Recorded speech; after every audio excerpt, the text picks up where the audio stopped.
ये जियो भी अब जीने नहीं देगा।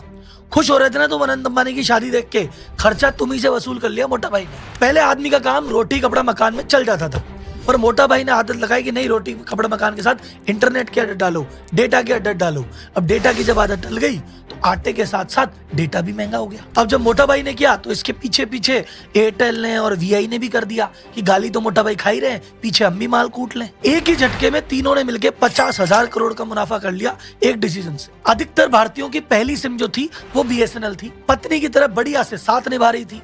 लेकिन भाई साहब जब आया जियो, जब आया एयरटेल एक गर्लफ्रेंड की तरह, तो उसको छोड़ के तुम पहुंच गए उसके पास, और जब लात पड़ी तो वापस आपको पत्नी याद आ रही है। Hashtag I support BSNL, hashtag port to BSNL trend कर रहा है। लोग बाग रैलियां निकाल रहे हैं, धरने प्रदर्शन कर रहे हैं, सिम पोर्ट कर रहे हैं। लेकिन भाई साहब अब क्या होगा इससे? लेकिन आपने कभी सोचा कि एक जमाने में मार्केट का लीडर, सबसे ज्यादा प्रॉफिट कमाने की मशीन, भारत का प्राइड, ये बीएसएनएल एकदम से लॉस में कैसे आ गया? ये बीएसएनएल फेल हुआ या जानबूझ के इसको फेल किया गया, इसका दम घोटा गया? इस मुश्किल हालात के बाद भी ये अब तक टिका हुआ कैसे है? और अब क्या वास्तव में वापसी कर पाएगा? और बीएसएनएल का वापसी करना आम भारतीय के लिए जरूरी क्यों है? और इस पूरे गेम में टाटा जी की क्या भूमिका है, इस सब पे चर्चा करेगा आपका राहुल। पूरे घटनाक्रम से 4 ऐसी चीजें हैं जो हमको सीखने को मिलेगी और ये सबक सबको सीख लेना चाहिए। वो सबक क्या है वीडियो के अंत में बताऊंगा, तो टिके रहना। तो अगर डेटा के में सबसे पहले शुरू करते हैं, बीएसएनएल की शुरुआत कैसे हुई? बीएसएनएल की फुल फॉर्म है भारत संचार निगम लिमिटेड। कुछ लोग मजाक में कहते हैं भाई साहब नहीं लगेगा, वो उसकी नहीं है, वो मीम है। इसकी शुरुआत हुई थी अक्टूबर 2000 में। पर्पस सिंपल सा था, देश के कोने कोने तक कनेक्टिविटी पहुंचा दो, आम आदमी आपस में कम्युनिकेशन कर पाए, और भाई साहब ये जो सुविधा है ये सस्ती हो। इस उद्देश्य के साथ बीएसएनएल बाजार में आया, क्योंकि उस समय प्राइवेट कंपनियां पहले ही कम थी, और जो थी वो कहती थी कि भैया हमारा फायदा तो शहर में है, क्योंकि शहर में काम भी आसान है और पैसा भी मोटा है। और गांव जाएंगे तो गांव में यार इतनी दूर कौन जाए, इतनी मेहनत कौन करे, और गांव वाले तो यार ज्यादा पैसा भी नहीं देते। प्राइवेट कंपनियां को तो चाहिए प्रॉफिट, तो वो तो दूर गई नहीं। लेकिन बीएसएनएल तो सरकारी कंपनी है, उनको तो जनता की सोचनी थी। तो जिसका कोई नहीं उसका बीएसएनएल था, तो बीएसएनएल गई दूर दराज गाँव में, पहाड़ों में, रिमोट एरिया में, और वहां पे अपना संपर्क स्थापित किया। अब यूं तो बीएसएनएल को प्रॉफिट से लेना देना नहीं था, और बाकी की तुलना में सबसे कम रेट पे भी दे रही थी, लेकिन उसके बाद भी पहले साल ही जबरदस्त प्रॉफिट किया। और 2001 से लेकर 2008 तक 8 सालों में एक भी बार लॉस में नहीं गई, बल्कि टोटल 8 सालों में 46,668 करोड़ रुपए का प्रॉफिट कमाया। ये दूध देने वाली गाय थी भारत सरकार के लिए। एक समय ऐसा था सन 2004-5 में 10,000 करोड़ का प्रॉफिट सिंगल ईयर में कमाया था। ये बात उस जमाने की है जब बीएसएनएल डोमिनेट किया करता था, 70% मार्केट शेयर था, और ये एयरसेल, डोकोमो, आइडिया फाइडिया चड्डी में घुमा करते थे। तो भाई साहब जब कोई चीज गवर्नमेंट का खजाना भरने लग जाती है और पैसा देने लग जाती है, तब आता है लालच, और फिर चालू हुआ बीएसएनएल का डाउनफॉल। इसके 4 कारण थे, एक एक करके समझते हैं। पहला कारण 2007 के आसपास सुगबुगाहट हुई कि भैया जो उस समय के टेलीकॉम मिनिस्टर है दयानिधि मारन, उनसे सीबीआई पूछताछ कर रही है। पता नहीं यार क्या बात हो गई, क्या बात हो गई। फिर बाद में मीडिया में खबर निकल के आई कि इन्होंने अपने घर पे बीएसएनएल के बड़े बड़े अधिकारियों की मदद से 323 हाई कनेक्शन की लाइनें हैं अपने घर पे डलवा रखी थी। बोले sir 323 high speed internet connection अपने घर पे क्या कर रहे थे? सर उस बीएसएनएल की लाइन से इनका जो प्राइवेट नेटवर्क था, सन नेटवर्क, इनका खुद का मीडिया चैनल था, उसको सप्लाई दे रहे थे साहब।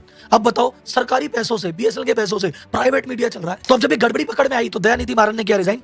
उस समय थी गठबंधन की सरकार, तो ये इन्होंने रिजाइन किया, तो इन्हीं की पार्टी के दूसरे व्यक्ति आए, ए राजा, वो बने टेलीकॉम मिनिस्टर। उस समय बीएसएनएल प्लान कर रहा था वाईमैक्स टेक्नोलॉजी लाने का, कि भैया हम स्पेक्ट्रम बांटेंगे और वो पूरे देश में जगह जगह जाएगा और वायरलेस डेटा ट्रांसफर होगा और मस्त इंटरनेट मिलेगा।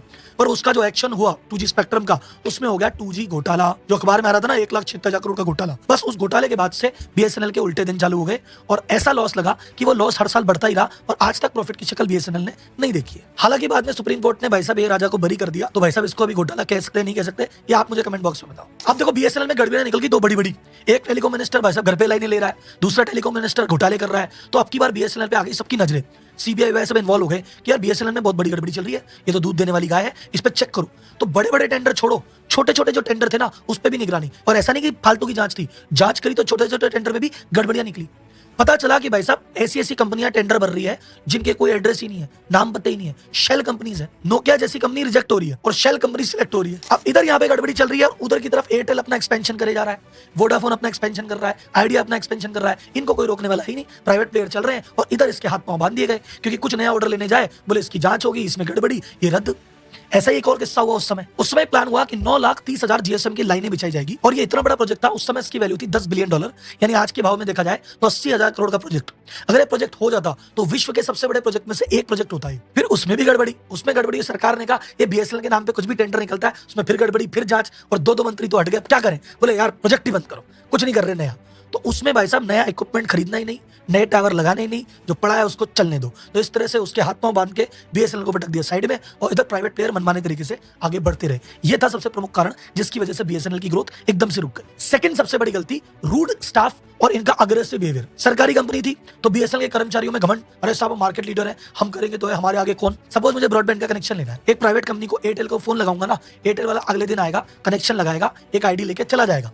अब मुझे बीएसएनएल का लगाना है, मैं पहले उनके ऊपर जाके एप्लीकेशन दूं, फिर भाई साहब वो आएंगे देखेंगे, फिर बोलेंगे 7 दिन में लगेगा, फिर भाई साहब अगर काम ना करे तो मैं जाके कंप्लेन की एप्लीकेशन दूं, और मैं बाल पकड़ लूंगे तो चल ही नहीं रहा तो फिर हटाने के लिए एप्लीकेशन दूं। एक मैं रिसर्च के दौरान खान सर का वीडियो देख रहा था, तो खान सर ने कहा कि उस समय मैंने भी एक बार बीएसएनएल लिया था, जिस व्यक्ति ने बीएसएनएल का ब्रॉडबैंड लगाया है उसने अपने दिल से बद्दुआएं दी है, ऐसी सर्विस थी। ये खान सब के शब्द है, और इस बात से मैं भी सिमिलर हूं। मुझे भी याद है मेरे पहले ऑफिस में मुझे बीएसएनएल का कनेक्शन लिया था तो मैं ऑफिस से ज्यादा बीएसएनएल के ऑफिस बैठता था कि हे भगवान चला दो इसको। तो भाई साहब जनता त्रस्त थी, ऑप्शन ढूंढ रही थी, जैसे ही ऑप्शन मिला जनता कूद पड़ी। तीसरा सबसे बड़ा कारण जो सबको दिख रहा है, जियो की एंट्री। जियो ने आके कहा भैया सस्ता इंटरनेट नहीं, जियो ने आके कहा फ्री का इंटरनेट ले लो, और सुनो 3G नहीं 4G ले लो।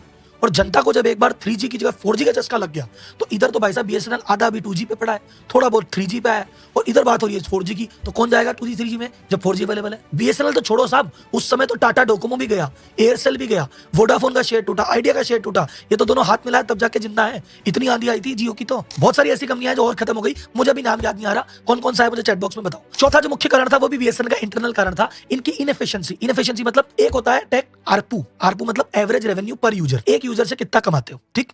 तो आरपू निकलता है कि भाई शहर में अगर आप काम करोगे तो आपको शहर का आदमी ज्यादा पैसे देगा तो आपका आरपू ज्यादा होगा। अब बीएसएनएल मोस्टली काम करती थी गांव में, दूर दराज में, पहाड़ों में, और सरकारी कंपनी है तो सस्ता रखना जरूरी, तो एक तो इसका आरपू कम था, प्लस इसके खर्चे ज्यादा थे। बीएसएनएल में एक टाइम पे थे 1,70,000 एम्प्लॉय और सबकी मोटी मोटी सैलरी, तो इधर इनकम तो आ रही नहीं और इतने मोटे खर्चे और दो, तो भाई साहब बीएसएनएल की कमर टूटनी तय थी। तो बीएसएनएल क्यों टूटा ये आपको समझ में आ गया, लेकिन बीएसएनएल टूटना नहीं चाहिए ये जरूरी है। तो राहुल जी बीएसएनएल की जरूरत हमको है क्यों, टूट गया तो टूट गया, घनी कंपनी बंद होती है एक और सही नहीं साहब, बीएसएनएल बंद नहीं होना चाहिए। इस बात को भाई साहब आप पकड़ के बैठ जाओ, क्यों अभी बताता हूँ। सबसे पहला कारण तो भैया आपने अभी आंखों के सामने देख लिया, टू कंट्रोल द कंपटीशन। अभी भाई साहब बीएसएनएल खत्म हो गया, प्राइवेट प्लेयर वैसे चले गए, ले दे के 3 कंपनियां बाकी रही है, जियो उसके बाद 40% शेयर है, फिर आ गई एयरटेल उसके बाद 33% शेयर है, उसके बाद अगर वीआई 10-15% पे वो बैठी है। ये 3 कंपनियां मिलकर 90% बाजार लेके बैठी है। ये तीनों मिलकर कमरे में जो डिसाइड कर लें वही रेट है। तो इनकी रेट को कंट्रोल करने के लिए इनके मन में डर नहीं है, हम चाहेंगे जो रेट कर लेंगे। जनता के पास ऑप्शन कहाँ है, कहाँ जाएगी जनता। अगर बीएसएनएल का नेटवर्क में मौजूद हो, बीएसएनएल भी बोले हम भी देंगे 4G, हम भी देंगे 5G और हम भी खड़े हैं, तो जनता जैसे ही तुम 10 रुपए बढ़ाओगे ना, जनता फटाक से बीएसएनएल में आएगी और फिर ये डर के मारे अपने आप अपनी रेटें कंट्रोल में रखेंगे। अभी इनको डर नहीं है, तो इनको डराने के लिए एक बंदे का खड़ा होना जरूरी है, इसलिए बीएसएनएल का जिंदा होना जरूरी है। अब एक सवाल कि राहुल जी अगर बीएसएनएल की इतनी लंका लगी हुई है, रेवेन्यू आ नहीं रहा, खर्चे ज्यादा है, भाई साहब टेक्नोलॉजी पुरानी है, सर्विस खराब है, फिर अभी भी बीएसएनएल जिंदा कैसे है।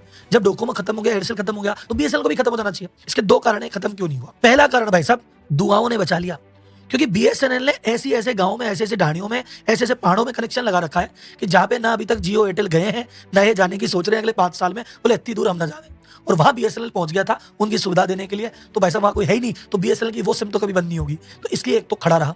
दूसरा कारण है बीएसएनएल सरकारी कंपनी, इसको मिलती है सरकार की बैसाखी, तो मोदी सरकार फंड पे फंड रिलीज करे जा रही है। सरकारी एम्प्लॉय बीएसएनएल के तनख्वाह तो सरकार देगी, रेंट सरकार चुकाएगी और इन लोगों को इनके टावर के खर्चे निभाएगी, तो सरकार की बैसाखी से इनका काम चल रहा है और थोड़ा बहुत चल रहा है दुआओं से। अब सबसे बड़ा सवाल जिसका शायद आप इंतजार कर रहे हैं कि राहुल जी बात बताओ, ये बीएसएनएल बाउंस बैक करेगा कि नहीं करेगा, ये वापस आएगा कि नहीं आएगा। तो सर जी इसका जवाब है आपकी उम्मीदों को बल देते हुए, हाँ ये वापस आ सकता है, और 4 कारण है जिसकी वजह से मुझे लगता है आ जाएगा। पहला कारण है भाई साहब करंट गवर्नमेंट। मोदी जी पिछले 5-6 सालों में 3 लाख करोड़ से ज्यादा का फंड बीएसएनएल के रिवाइवल के लिए रिलीज कर चुके हैं। ये सरकार को पता है कि भाई साहब चाहे डुबाया किसी ने भी हो, अगर हमारी निगरानी में बीएसएनएल बंद हो गया तो ये जनता माफ नहीं करेगी। तो भाई साहब कुछ भी हो कैसे भी हो बीएसएनएल को जिंदा रखना जरूरी है, तो सरकार का साथ तो है। दूसरा जो मुझे सबसे बड़ा भरोसा है वो इस सरकार से और मोदी जी भी बड़ा भरोसा है, वो है टाटा का भरोसा। जहां मोटा भाई ने और एयरटेल ने 5G लॉन्च कर दिया है, 5G की टेस्टिंग लग रही है, वो कह रहे हैं 3-6 महीने में 5G कर देंगे सब जगह, उधर भाई साहब बीएसएनएल अभी कह रहा है हम तो 4G की तैयारी कर रहे हैं। तो 2024 का टारगेट है कि हम तो 4G लगाएंगे और 2025 में इसको 5G कर देंगे। अब अगर कोई भी बीएसएनएल का व्यक्ति मुझे कहे कि हम तो 2024 में तो 4G करेंगे और 25 में 5G करेंगे, मैं इनकी बात मानो ही ना। लेकिन भाई साहब इस काम का जो ठेका दिया गया है वो दिया गया है रतन टाटा जी की कंपनी टीसीएस को। 15,000 करोड़ का कॉन्ट्रैक्ट टीसीएस को दिया गया है। और जब टीसीएस ये कहती है कि हम जिम्मेदारी लेते हैं, 2024 तक लगा देंगे सब जगह और हार्डवेयर वही रहेगा, सॉफ्टवेयर में जरा सा अपडेट करोगे 4G ही 5G हो जाएगा, तो मुझे टाटा का भरोसा है कि भाई साहब टाटा कर देगी। तो अगर आपको भी लगता है कि यार टाटा का भरोसा है, तो एक हैशटैग चलाते हैं आप लोग, देखते हैं आप और मैं में कितना दम है। हैशटैग टाटा का बीएसएनएल। तो देखते हैं साहब टाटा को और बीएसएनएल को अपना कितना समर्थन है, क्योंकि आवाज तो उठानी पड़ेगी। अगर आपने आज आवाज नहीं उठाई तो फिर ये जियो का जो आज डेटा है कल रेट डबल भी हो जाएगी, कर क्या लेंगे। तीसरा कारण है एफिशिएंसी। एफिशिएंसी मतलब गवर्नमेंट को समझ में आ गया 1,70,000 जो आदमी है इसका बोझा हम नहीं उठा पाएंगे, तो उन्होंने वीआरएस की स्कीम निकाली है। तो बहुत सारे ऐसे व्यक्ति जो उस समय के थे, जो आपको रूड बिहेवियर लग रहा है, बहुत सारे ऐसे लोग उस समय के रिटायर हो गए। बहुत सारे ऐसे लोग हैं जिनको पकड़ पकड़ के सरकार ने वीआरएस दे दिया। अभी जो नई भर्ती हुई है वो भाई साहब इस गलती से सीख चुके हैं कि भाई साहब क्योंकि लॉस में गई, इतने लोगों को वीआरएस लेना पड़ा, तो अब शायद इनको अक्ल ठिकाने आ गई है और अब वो रूड बिहेवियर नहीं देखने को मिलेगा और शायद अब एफिशिएंसी से काम करने लगे। ये मुझे थोड़ी सी उम्मीद है। चौथा जो सबसे इंपॉर्टेंट कारण लग रहा है, जिस चक्कर में वीडियो बना रहा हूं, भाई साहब पब्लिक सपोर्ट में उतर गई है। पब्लिक पहले बीएसएनएल को इग्नोर करके बैठी थी और भाई साहब फ्री के लालच में जियो के पास घुस गई थी, एयरटेल के पास घुस गई थी। अब इनको जब लात पड़ी है तो इनको समझ में आ गया कि प्राइवेट प्लेयर किसी के सगे नहीं है, निहाल तो भैया बीएसएनएल ही करेगा। तो एक गुस्सा आ गया है जियो के प्रति, एयरटेल के प्रति। लोग बाग पोर्ट कर रहे हैं, लोग बाग दूर जा रहे हैं, एक मन में खटास सी है। और जैसे पहले बीएसएनएल का ऑप्शन ढूंढ रहे थे कि बीएसएनएल से दुखी है कोई और मिले तो जाए, अब इनका ऑप्शन ढूंढ रहे हैं। तो अगर भाई साहब अब बीएसएनएल मौके पे चौका लगा गया तो एक बार में पूरा मार्केट शेयर खींच ले जाएगा। जैसे भी बीएसएनएल ने एक प्लान लॉन्च किया है 1515 रुपए में साल भर का प्लान। लो बताओ, ऐसा प्लान अवेलेबल ही नहीं है किसी भी कंप्यूटर के पास। अब इसके चक्कर में बहुत सारी पोर्टिंग हो सकती है। तो सर अगर बीएसएनएल रिवाइव कर गया तो फ्यूचर क्या होगा?